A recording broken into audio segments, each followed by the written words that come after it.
Nós já estudamos 2 das 11 parábolas que aparecem em Lucas e que não aparecem nos demais evangelhos. A parábola do bom samaritano será a terceira parábola que nós estaremos estudando. A primeira que nós estudamos foi a parábola do credor, dos 2 credores. A segunda parábola foi a parábola do filho pródigo. E a parábola de hoje, como disse, será a parábola do bom samaritano. Nós vamos fazer a leitura de todo o texto e depois nós vamos voltar no texto, pontuando algumas coisas, versículo a versículo. Lucas capítulo 11, a partir do versículo 25.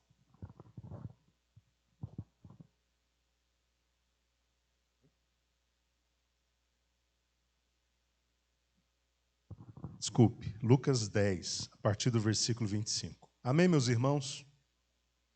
Certa vez, um advogado da lei levantou-se com o propósito de submeter Jesus à prova e lhe indagou: Mestre, o que preciso fazer para herdar a vida eterna? Ao que Jesus lhe propôs: O que está escrito na lei? Como tu a interpretas? E ele replicou: Amarás o Senhor teu Deus de todo o teu coração, de toda a tua alma, de todas as tuas forças e com toda a tua capacidade intelectual, e amarás o teu próximo como a ti mesmo. Então Jesus lhe informou: Respondeste corretamente, faze isto e viverás. Ele, no entanto, insistindo em justificar-se, questionou a Jesus: Mas quem é o meu próximo? Diante do que Jesus lhe responde assim: Certo homem descia de Jerusalém para Jericó, quando veio a cair nas mãos de alguns assaltantes, os quais, depois de lhe roubarem tudo e o espancarem, fugiram, abandonando-o quase morto. Coincidentemente, descia um sacerdote pela mesma estrada. Assim que viu o homem, passou pelo outro lado. Do mesmo modo, agiu um levita. Quando chegou ao lugar, observando aquele homem, passou de largo. Mas um samaritano, estando de viagem, chegou onde se encontrava o homem, e assim que o viu, teve misericórdia dele. Então aproximou-se, enfaixou-lhe as feridas, derramando nelas vinho e óleo. Em seguida colocou-o sobre seu próprio animal, levou-o para uma hospedaria e cuidou dele. No dia seguinte, deu 2 denários ao hospedeiro e lhe recomendou: Cuida deste homem, e se alguma despesa tiverdes a mais, eu reembolsarei a ti quando voltar. Qual destes 3 te parece ter sido próximo do homem que caiu nas mãos dos assaltantes? Declarou-lhe o advogado da lei, o que teve misericórdia para com ele. Ao que Jesus lhe exortou: Vai e procede tu de maneira semelhante. Queridos irmãos, nós estamos diante de uma das parábolas mais conhecidas da igreja, que é a parábola do bom samaritano, que, de modo bem objetivo, trata da questão do amor ao próximo, do cuidado ao próximo. E eu disse aos irmãos aqui, em algum outro momento, que a maior demonstração de amor vem por meio do cuidado. Os irmãos se lembram da igreja de Éfeso? Uma das questões que Jesus levantou contra a igreja foi justamente o declínio em relação ao primeiro amor. E eu procurei mostrar aos irmãos que é bem provável que o amor do qual aquela igreja declinou foi o amor pelos santos. E o declínio deste amor pelo próximo ou pelos outros fez com que Jesus recomendasse àquela igreja que repensasse suas ações, lembrasse de onde eles haviam caído e se levantassem e retornassem ao primeiro amor. Então, o primeiro amor que aquela igreja perdeu foi o amor pelo outro, o amor que é demonstrado em atitudes de cuidado. Então, basicamente, o que Jesus vai tratar aqui é sobre esta questão, do amor demonstrado na esfera horizontal. Isso porque a pergunta do fariseu, ou melhor, do doutor da lei ou do advogado da lei, ela veio nesse tom: o que eu preciso fazer, mestre, para herdar a vida eterna? E para responder, Jesus vai trabalhar a questão do amor nas duas esferas, mas focando no amor na esfera horizontal. Então, vejamos a partir do versículo 25. Como eu acabei de dizer, um advogado da lei, é bem provável que este homem era uma espécie de teólogo judeu. Um homem que conhecia muito bem as Escrituras, um homem versado na letra da lei. E é bem provável que este homem que procurou Jesus, esse advogado da lei, ele era também um professor. Então, o texto nos mostra, no versículo 28, qual foi a intenção daquele homem ao procurar Jesus. Não foi para descobrir a verdade, não foi para ser ensinado no caminho. Na verdade, aquele homem procurou Jesus para colocá-lo à prova. Jesus, ou melhor, o advogado da lei, o teólogo judeu, queria colocar Jesus numa situação complexa, difícil. E por isso ele faz uma pergunta que, aos olhos dos judeus, de modo geral, inclusive dos rabinos daquele tempo, tratava-se de uma pergunta de difícil resposta. Esta questão que o advogado da lei levanta sobre o que é necessário fazer para se alcançar a vida eterna, era uma questão que nem os mais instruídos mestres tinham facilidade em responder. Então, tratava-se sim de uma questão muito boa para colocar Jesus em algum grau de dificuldade. Então, ele faz a pergunta: mestre, o que preciso fazer para herdar a vida eterna? E o versículo 26 nos mostra que Jesus responde à pergunta daquele homem com duas outras perguntas. E Jesus era mestre em fazer isso. Na sua didática, na sua estratégia, ele sempre ou quase sempre respondia perguntas fazendo outras perguntas, principalmente em contextos onde ele estava sendo colocado à prova. A primeira pergunta foi: o que está escrito na lei? O que você tem conhecimento do que está escrito na lei? Você é um doutor, você é um advogado, você é um teólogo da lei, você é um homem que conhece bem o Antigo Testamento.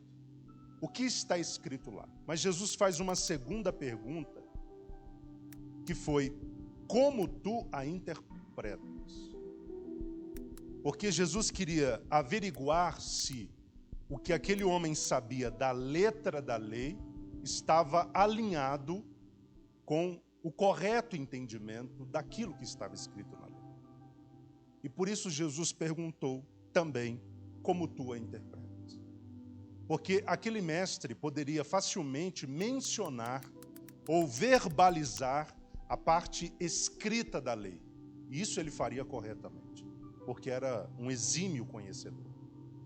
Mas o segundo passo seria o mais difícil, que seria traduzir da forma correta ou aplicar da forma correta e com o correto entendimento a letra da lei. Então, por essa razão, Jesus faz duas perguntas. O rapaz não foge da pergunta ou das perguntas, ele responde sobre o que estava escrito na lei e, ao mesmo tempo, ele demonstra ter um entendimento alinhado com aquilo que a letra da lei trazia. Então ele diz: amarás o Senhor teu Deus de todo o teu coração, de toda a tua alma, de todas as tuas forças e com toda a tua capacidade intelectual, e amarás o teu próximo como a ti como a ti mesmo. Vejam que ele demonstra o correto entendimento do que há na lei. Porque nos 10 mandamentos, em síntese, o que nós temos é o grande mandamento do amor. Só que uma parte dele relacionado a Deus e outra parte dele relacionado às pessoas. Ele demonstrou que tinha um entendimento correto do propósito da lei, que era demonstrar o amor, que era defender o amor. E de onde ele tirou isso? Está escrito na lei? Está escrito na lei. Vamos abrir a Bíblia lá em Deuteronômio, capítulo 6, versículo 5. Um dos irmãos ou irmãs que achar, pode ler, por favor. Então, não era só um entendimento a que ele chegou por sua capacidade própria. Isso também estava nítido na escrita da lei. Deuteronômio 6, 5. Pode ler.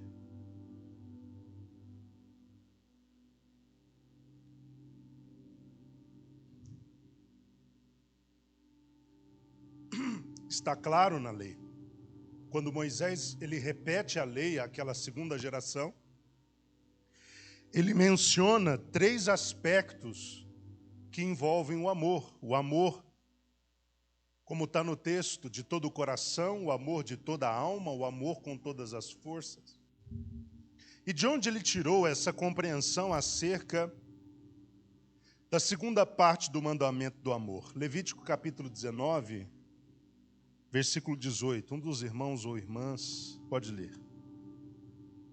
Levítico capítulo 19, versículo 18.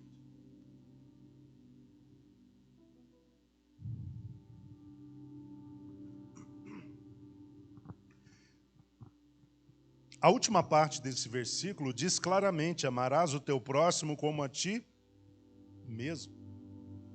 Então ele se lembrou que a verdadeira ou a correta aplicação ou entendimento dos mandamentos estava relacionado a essas 2 esferas do amor. O amor dirigido a Deus e o amor dirigido às pessoas. E por isso ele deu essa resposta correta a Jesus. O amor a Deus, o amor nesses 4 aspectos que ele menciona aqui em Lucas. O amor a Deus de todo o coração, de toda a alma, com todas as forças e com toda a capacidade intelectual. Mas também o amor é demonstrado para com as pessoas. O que Jesus diz a respeito da resposta deste homem? O versículo 28 nos mostra o que ele diz. Respondeste corretamente. Vejam que Jesus não tem nada a acrescentar a respeito da forma como aquele homem traduziu o que há na lei e a forma como ele interpretava o que estava na lei. Jesus simplesmente disse: olha, é isso aí. Você está correto. E aí Jesus traz uma advertência: faça isto e você viverá. Essa palavra, viverá ou viverás, está relacionada com a vida eterna, que era a questão colocada na pergunta daquele homem. O que devo fazer para alcançar a vida eterna? Jesus está respondendo: faça isso que você me respondeu e você viverá, ou seja, você terá a vida eterna sobre a qual você me questionou, sobre como alcançá-la. Agora, pelo que nos parece, talvez aquele homem, acostumado a ser o melhor em tudo, talvez tenha reconhecido que cumprir a segunda parte do mandamento era algo no qual ele falhava de alguma forma. Então, é bem provável que ele tentou se justificar diante de Jesus, como quem talvez dizendo: Senhor, a primeira parte do amor a Deus, que envolve o aspecto de todo o coração, de toda a alma, com todas as forças e com toda a inteligência ou capacidade intelectual, está tranquilo. Nesse aspecto aí, eu tenho me aplicado e vejo que eu estou bem. Agora, a parte que envolve o amar ao próximo como a ti mesmo, eu não sei se talvez eu esteja tão bem quanto na primeira parte. Não sei se eu estou conseguindo fluir da mesma forma. E talvez ele tenha criado alguns mecanismos de justificativa para mostrar que realmente não tinha como ele ser tão bom na segunda parte do mandamento quanto na primeira parte, porque tinha algumas questões que envolviam o outro que dificultava o cumprimento da segunda parte. E é por essa razão, essa tentativa exagerada de desculpas ou de justificativas, que fez com que ele questionasse Jesus. Tá, mas quem é o meu próximo, afinal de contas? Quer dizer, é o tipo de pergunta de quem está querendo colocar uma dificuldade a mais no assunto. Os irmãos estão me entendendo? Porque parece difícil para você entender quem é o teu próximo. Seja sincero, para mim não parece. Quem é o meu próximo? É o que está próximo. É óbvio, não é? Então é o tipo de pergunta de quem quer polemizar, criar um obstáculo desnecessário dentro da questão. Então, ele, apesar de ser quem era, faz uma pergunta desnecessária como essa que ele fez. Mas quem é o meu próximo? E a partir do versículo 30, eu vejo como que Jesus desenhando para ele quem é o próximo. Porque Jesus poderia simplesmente se contentar em dizer: o teu próximo é aquele que precisa de você, que está mais perto. É aquele que está mais junto de você. Esse é o seu próximo. É qualquer pessoa com quem você tenha ou não afinidade, que precise de você e você se dispõe a ajudar esta pessoa. Então, o próximo é a pessoa mais próxima. Jesus poderia, talvez, ser tão direto quanto eu seria, ou talvez você seria. Mas Jesus era didático, ele tinha o ensino no sangue. E ele, sendo um exímio professor, ele vai desenhar para aquele mestre quem era o próximo dele. Então Jesus conta a história de um homem, versículo 30, que estava descendo de Jerusalém para Jericó. E por que o texto traz esta palavra descer, o verbo descer? Porque de fato era isso que se fazia quando se saía de Jerusalém em direção a Jericó. Porque havia um desnível de aproximadamente 800 a 1.000 metros. Jerusalém ficava mais alto do que Jericó. Quem saía de Jerusalém ia para Jericó descendo 800 a 1.000 metros. E Jericó era, na maioria das situações, a cidade dos sacerdotes. Muitos sacerdotes moravam em Jericó e exerciam o seu ministério em Jerusalém. Daqui a pouco nós veremos que um sacerdote está descendo também para Jericó, porque parte deles, ou boa parte deles, moravam em Jericó, e para oferecer a Deus o seu trabalho semanal, eles iam para Jerusalém. Eles subiam para cumprir com sua função e desciam para descansar em casa. Mas acredita-se que o sacerdote não fazia isso diariamente. Então ele não tinha que subir e descer 1.000 metros diariamente. Ele fazia isso uma vez na semana. Quando era a sua semana de servir, então ele fazia esse trajeto em direção a Jerusalém. Tendo terminado, depois de uma semana, ele descia de volta para a sua casa. Então este homem, ele estava descendo então de Jerusalém para Jericó, quando ele passou por uma situação adversa, uma situação difícil, de intensa violência. O texto diz que ele caiu nas mãos de alguns assaltantes, e era naquele tempo muito natural uma pessoa ser assaltada nas estradas, porque na Palestina havia pouquíssima segurança nas estradas.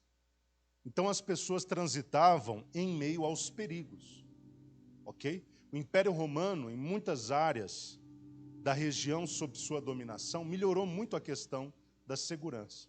Mas aqui nesta estrada, especificamente falando, a segurança parece-nos que era ainda muito precária, por mais que o Império Romano, como eu disse, tivesse melhorado muito a questão da segurança em muitas estradas. Mas nesta aqui, a segurança ainda era algo a desejar. Este homem caiu então nas mãos de assaltantes, que depois de roubarem tudo o que ele tinha, fizeram mais. O espancaram. Quer dizer, são pessoas extremamente cruéis.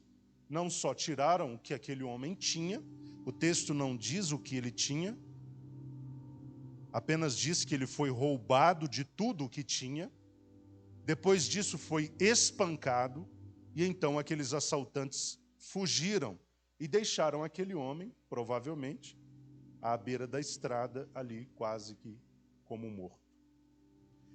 O versículo 31 diz que, coincidentemente, descia pela mesma estrada um sacerdote.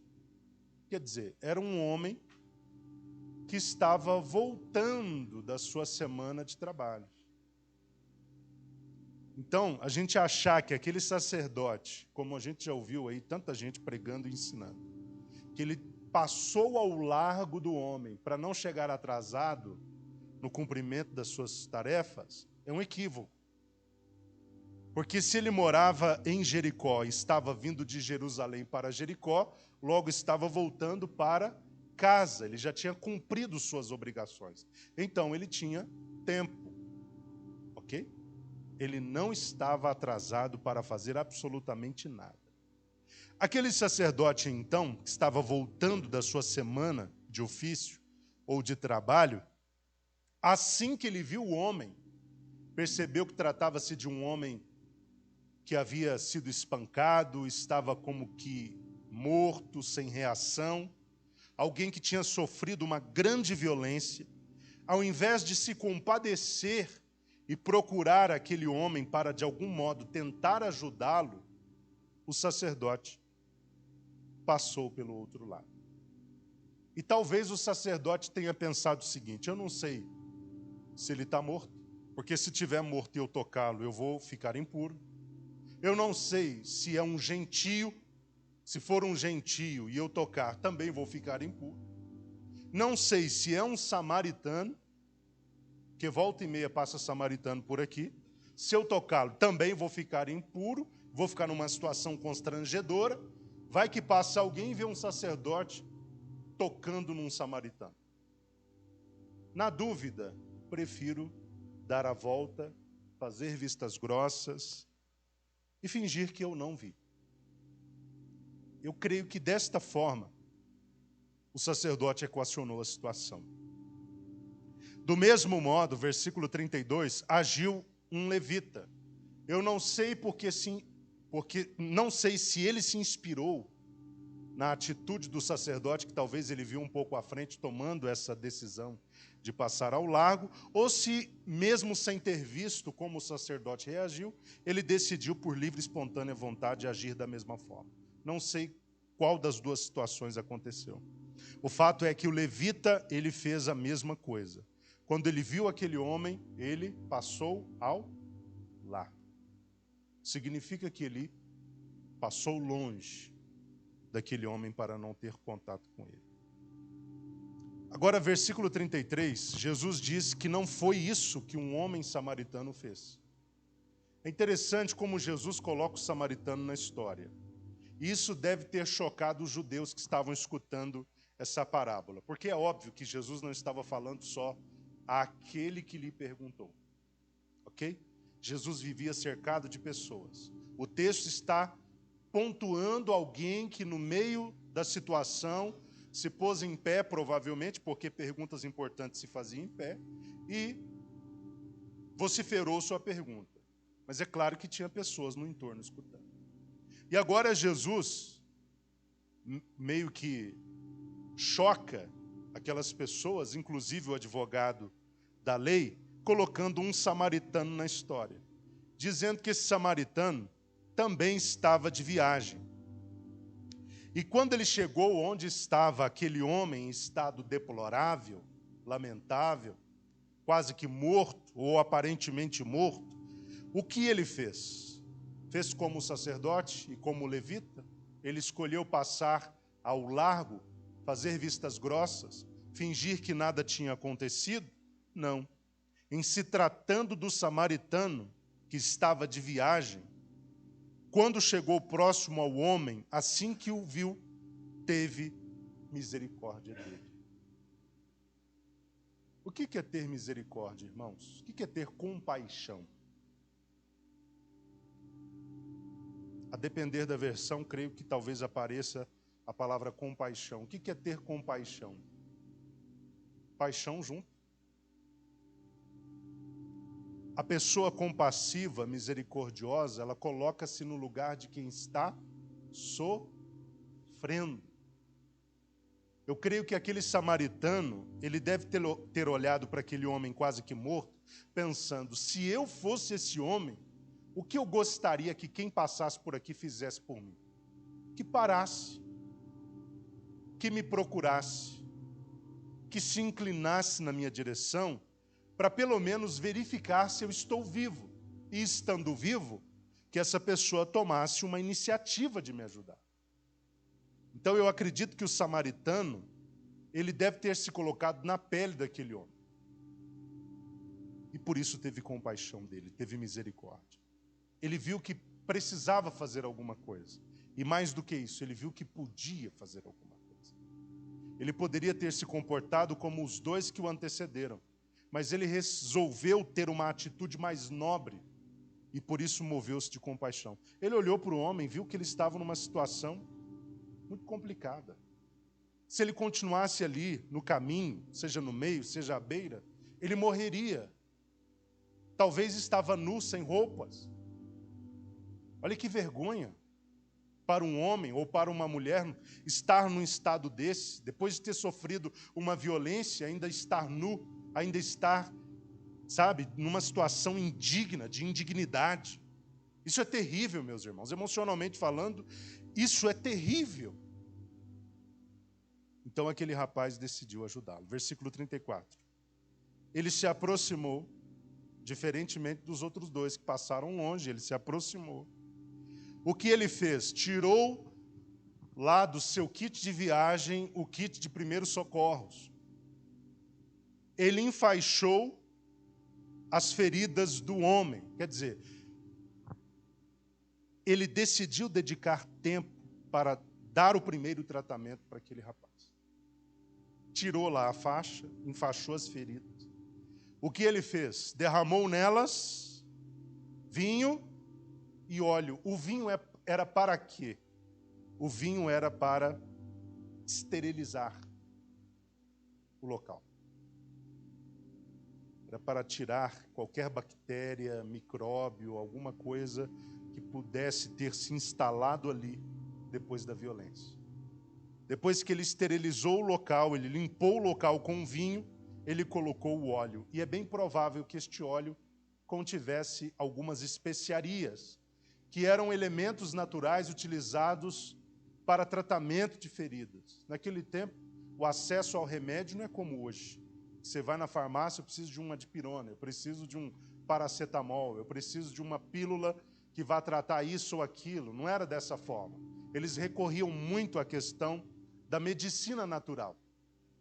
Então, aquele óleo, provavelmente composto por estas especiarias, foi o elemento usado por aquele homem para tratar inicialmente as feridas daquele rapaz. Depois que ele derrama vinho, derrama o óleo, enfaixa as feridas, o que ele faz em seguida?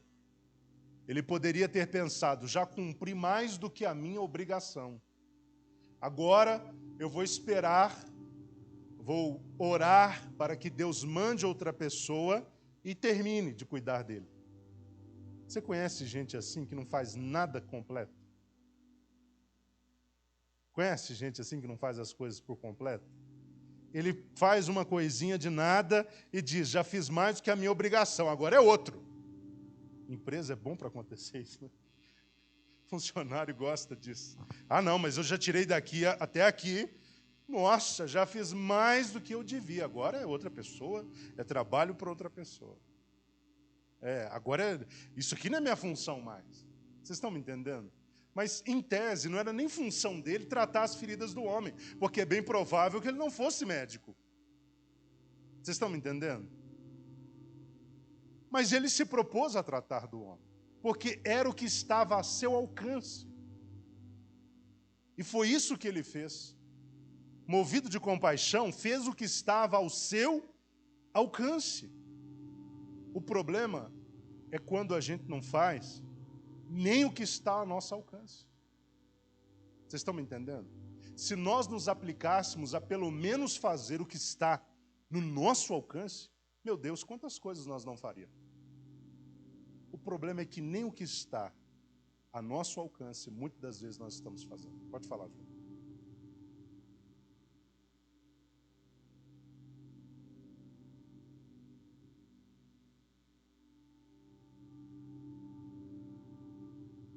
Exatamente.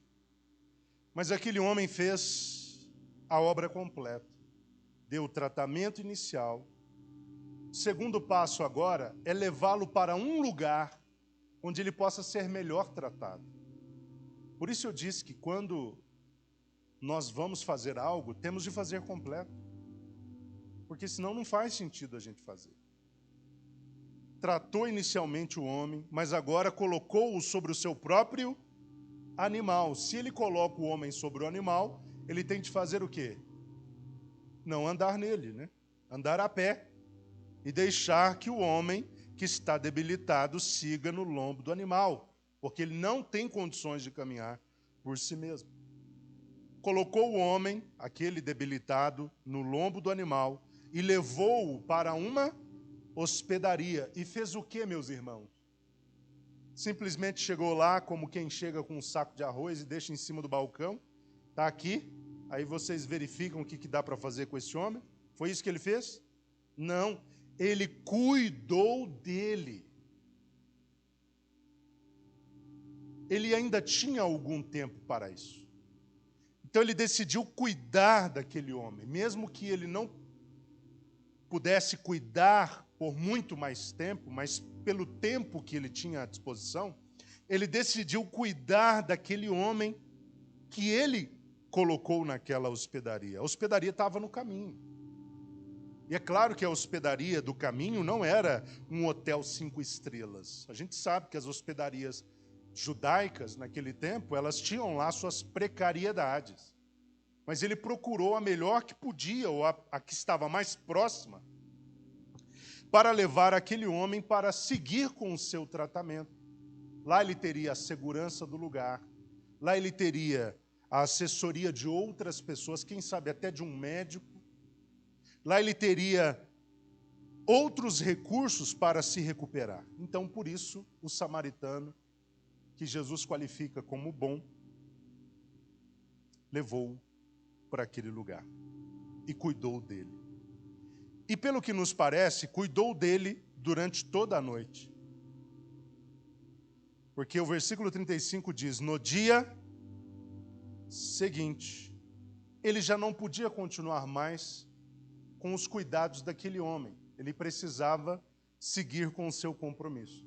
Mas não deixou o homem desguarnecido, não deixou o homem sem os recursos que precisava. Manteve-o na hospedaria e ele procurou o dono da hospedaria e disse o quê? Depois de dar 2 denários ao hospedeiro. Cuida desse homem. O que o samaritano fez foi encomendá-lo a outro. Eu não posso seguir tratando, mas eu coloco ele na sua mão para que você siga com o tratamento. Siga com o cuidado. Cuida desse homem. E ele faz um compromisso. Se alguma despesa tiverdes a mais, ou seja, se o que custar este homem ultrapassar os 2 denários que eu já estou te dando, eu faço o seguinte compromisso. Eu vou te reembolsar quando voltar. Você não vai ficar no prejuízo. E naquele tempo, diz os historiadores, os estudiosos, que quando alguém empenhava a sua palavra, isso significava muito. Não é como hoje que as pessoas dizem, pode confiar, e elas não cumprem. Naquele tempo, quando um homem dava a sua palavra, se passar disso, eu volto aqui e eu te pago a diferença, aquilo era como um contrato.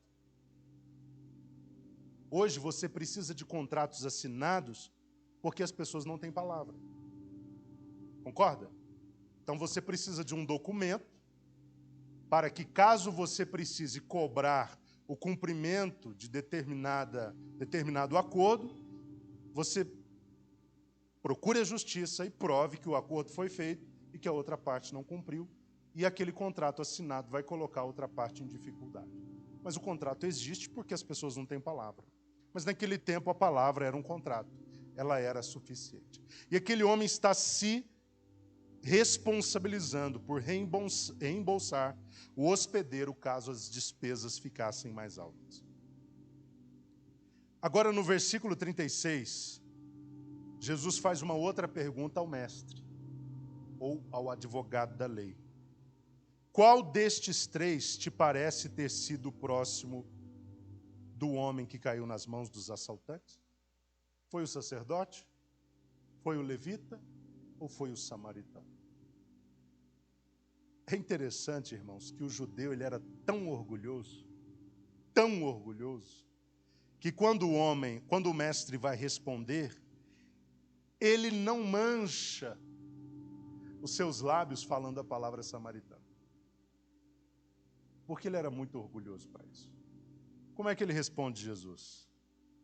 Declarou-lhe o advogado da lei, o que teve misericórdia para com ele. Não falou samaritano, percebeu? Se fosse um de nós, diríamos o samaritano. Porque afinal Jesus deu nomes, sacerdote, levita, samaritano. Era só dizer o samaritano. Mas era orgulhoso demais para isso, então disse aquele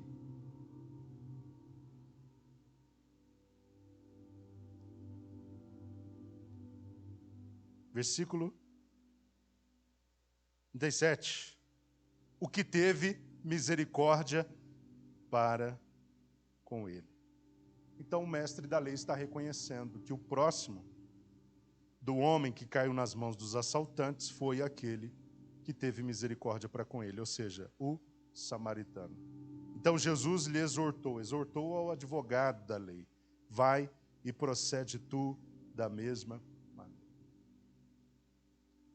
Em síntese, o que Jesus está ensinando para aquele advogado da lei? Vá e seja amoroso e cuide daquele que precisar de você.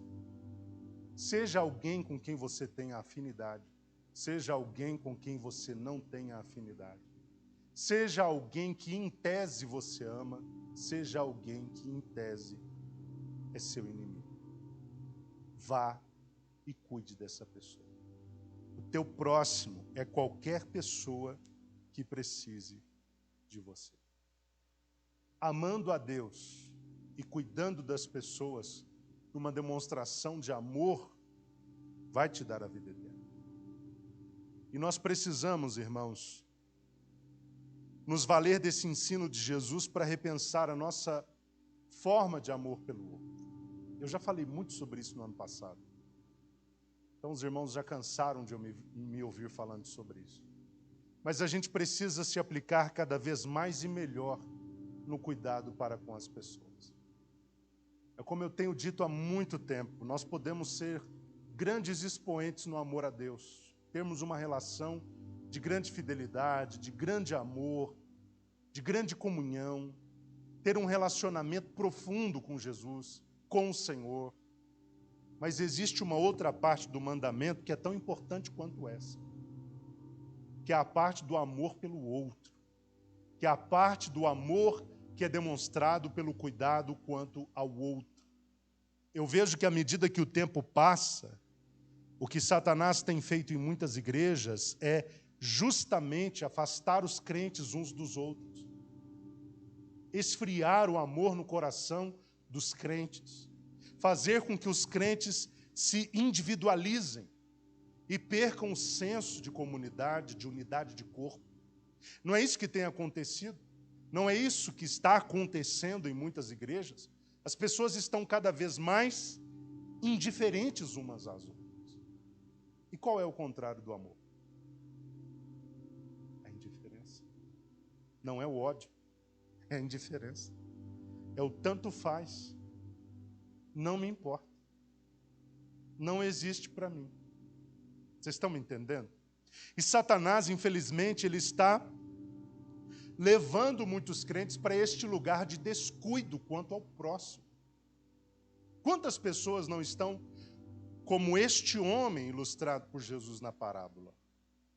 Pessoas estão quase que como mortas, precisando de ajuda, precisando de socorro, precisando de cuidados básicos, de tratamento, de remédio, de um lugar seguro, de uma companhia confiável. E o que muitas vezes nós fazemos como seres humanos, nós dizemos para nós mesmos: isso não compete a mim, isso não me diz respeito, eu não posso ajudar, ou eu posso ajudar pouco, e por isso não vou ajudar. Cada um de nós tenta criar na nossa própria cabeça, assim como este doutor da lei, uma justificativa para, de alguma forma, nos sentirmos desculpados pelo nosso descuido com o outro. E o ser humano é bom em criar justificativas na mente. Perceba você mesmo. Quando você, estou falando você, mas eu estou pensando em mim também, como você. Cada vez que você percebe que está falhando em alguma coisa, ao invés de olhar para dentro e reconhecer suas falhas e dizer: realmente eu estou deixando a desejar e preciso fazer algo a respeito, a gente procura, ao invés disso, criar um esquema de justificativas. Não, mas eu não faço porque eu não posso, eu não faço porque não dá, eu não faço porque eu não sou perito, eu não faço porque eu não sou médico, eu não faço porque eu não tenho recurso, eu não faço porque eu não vim com esse objetivo, eu estou indo em direção a outra coisa, a outro propósito, a outro lugar. E a gente começa a criar esse esquema de desculpas e de justificativas, quando, na verdade, diante de Deus, nada disso adianta. A gente tem de se aplicar no cuidado do outro, porque a gente só tem um ao outro aqui. Vocês estão me entendendo? Dentro da igreja, quem é que você tem? O irmão que está do seu lado. E cada um de nós temos o que o irmão que está em dificuldade precisa. Nós temos quantas pessoas no nosso meio que às vezes estão sentimentalmente muito abatidas, espiritualmente muito abatidas, financeiramente muito abatidas, ou pode colocar nessa lista aí 400 outras coisas que você puder. E às vezes o que nós podemos fazer, nós nos eximimos da responsabilidade de fazer, como quem dizendo: não me diz respeito. Quando na verdade um gesto de aproximação seria tudo que essa pessoa está precisando. Talvez a gente não vá chegar e resolver todo o problema daquela pessoa, mas uma demonstração de cuidado em se aproximar para tentar fazer alguma coisa, já seja um grande sinal de consideração e amor. Os irmãos estão me entendendo? Você percebe ali no seu radar que alguém está precisando de você, não importa se você é perito naquilo, não importa se você tem todos os recursos que precisaria, não importa se você tem muito ou pouco tempo para isso.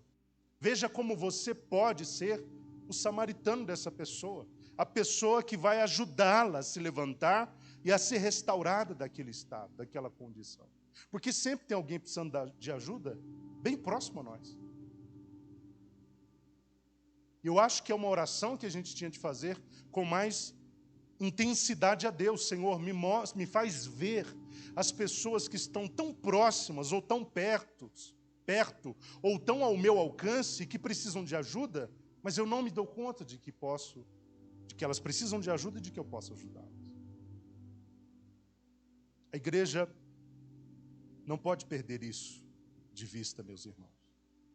Essa igreja não pode perder isso de vista. A igreja de Jesus Cristo na terra não pode perder isso de vista. Nós temos de ser como este samaritano, que se aproximou de quem precisava e deu tudo o que podia para ajudá-la a se recuperar. A gente sempre pode fazer alguma coisa. Aproximar de um irmão que está triste, cabisbaixo, pensativo, e se não puder dar uma palavra que vai levantá-lo, pelo menos dizer: meu irmão, vamos orar? Eu vou orar com você. Eu vou colocar a sua situação diante de Deus e pedir ao Senhor que te ajude. Porque às vezes você se depara com situações, com pessoas que estão vivendo situações que você não tem o que dizer. Já passou por isso? Eu já, várias vezes. que a pessoa talvez está ali precisando de uma palavra que a levante, a restaure, a faça superar aquela fase que está atravessando, mas a gente olha para a gente e diz, meu Deus, mas eu tenho tão pouco para oferecer aqui agora, eu queria ter uma palavra revelada, alguma coisa diferente, estrondosa, sobrenatural, que eu pudesse passar a essa pessoa, sabe? E muitas vezes a gente não tem. Mas a gente pode sentar do lado e dizer, vamos orar junto? O que você está precisando? O que está te incomodando?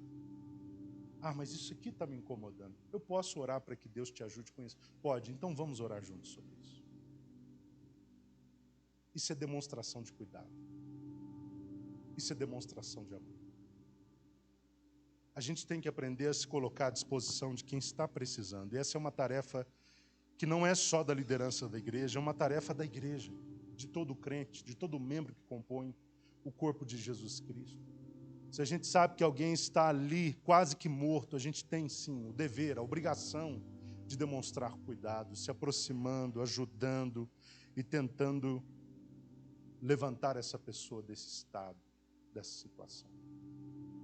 Porque eu creio que a cada um de nós, Deus deu um kit de primeiros socorros, que a gente pode, talvez não resolver tudo de imediato, mas a gente pode dar um suporte, para que pelo menos naquele primeiro momento a pessoa não morra.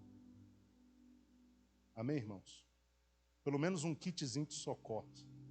Uma faixinha, né, irmão Francisco? Um pouquinho de vinho, um pouquinho de azeite, só para dar o tratamento inicial. Pode ser que a gente não vai conseguir ver essa pessoa lá no final, quando ela estiver de volta. Mas essa minha pequena atitude aqui vai levá-la a um lugar, a alguém, por quem ela poderá ser completamente tratada e restaurada. Então, o que a gente não pode deixar de fazer? Exatamente isso. O pouco que a gente pode, a gente tem que fazer. O pouco que a gente pode, aquele tratamento inicial, usando o nosso pequeno kit de socorro. Vamos ajudar essa pessoa, levá-la a um lugar, a alguém, a uma situação, onde ela sim aí vai ser restaurada em definitivo. Mas vamos fazer o que está ao nosso alcance. Vamos fazer o que a gente pode. Algumas pessoas tentam alegorizar em cima dessa parábola, mas num primeiro momento, o que essa parábola se propõe é apenas a responder a pergunta do advogado da lei. Quem que é meu próximo? É aquele que precisa de você.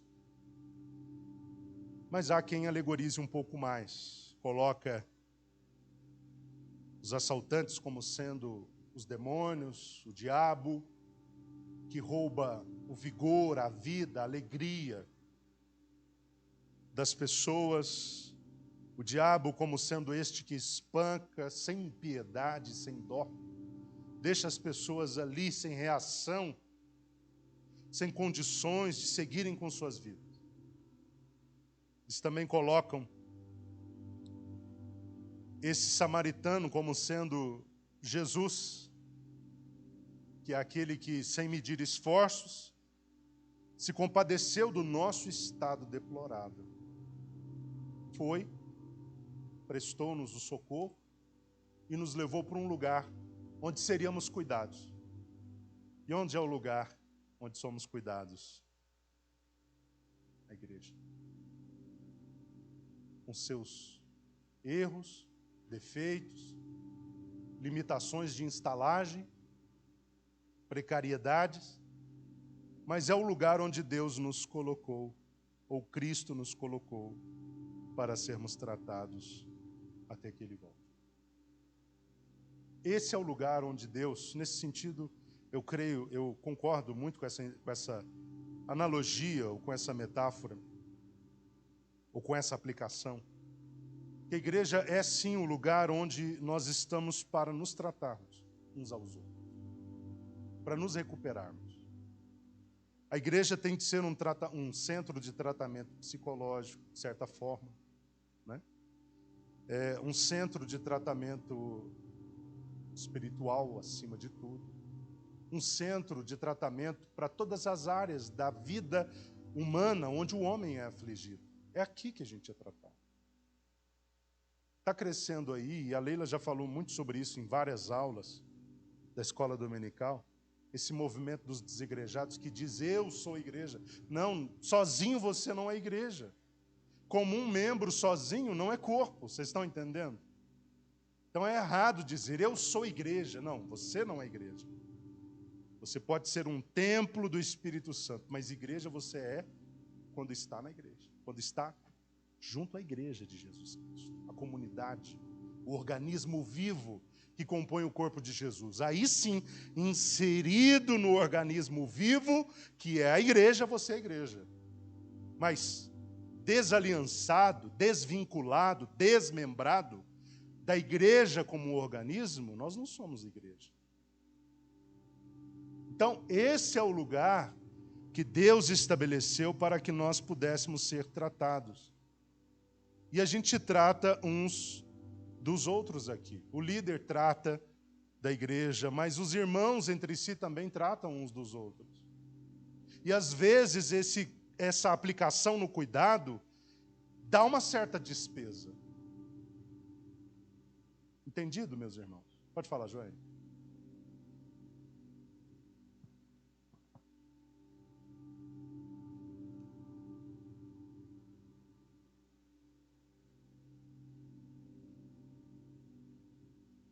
Quando você está, como eu disse, aliançado a um organismo composto por crentes, sim, você é uma igreja. Na coletividade. Sozinho você é um membro.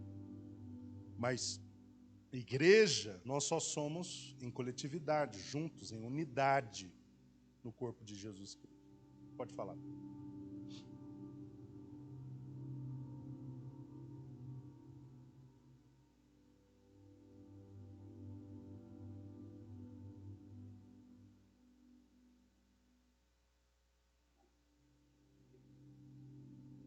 Isso.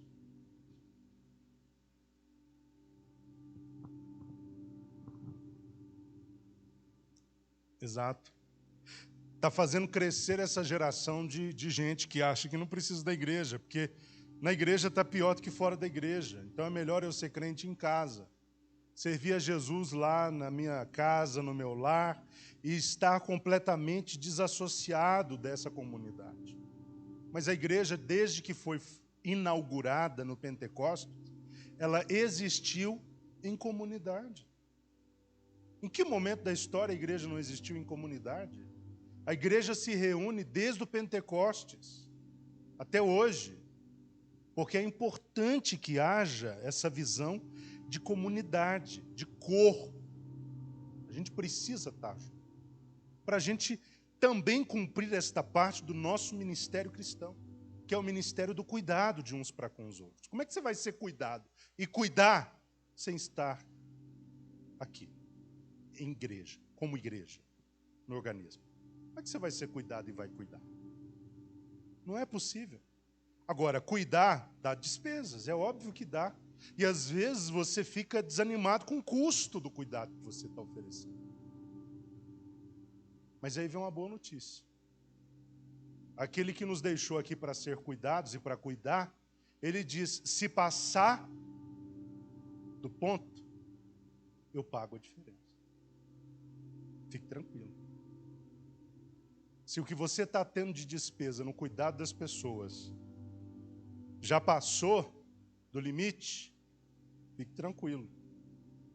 Aquele que deixou as pessoas sob seu cuidado, ou sob meu cuidado, ou sob nosso cuidado, o que elas demandaram de nós será recompensado pelo Senhor.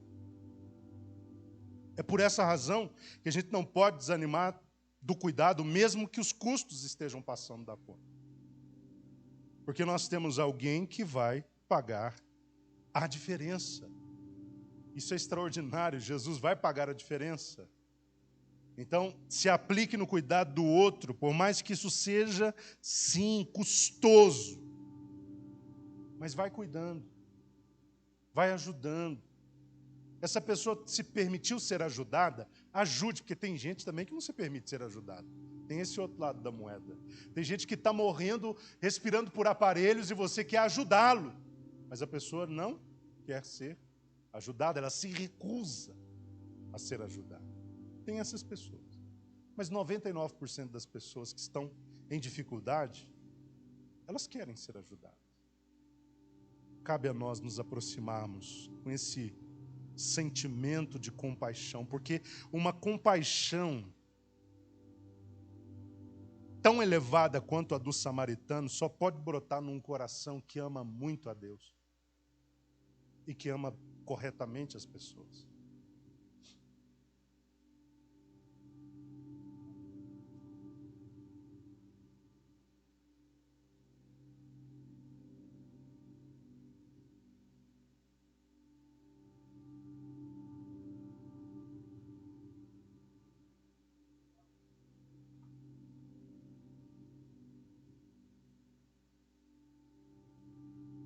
Exato. Sendo bem racional, exatamente isso. Nós ainda estamos em dívida. Mas, meus irmãos, vamos exercer o nosso ministério do cuidado. O cuidado de uns para com os outros.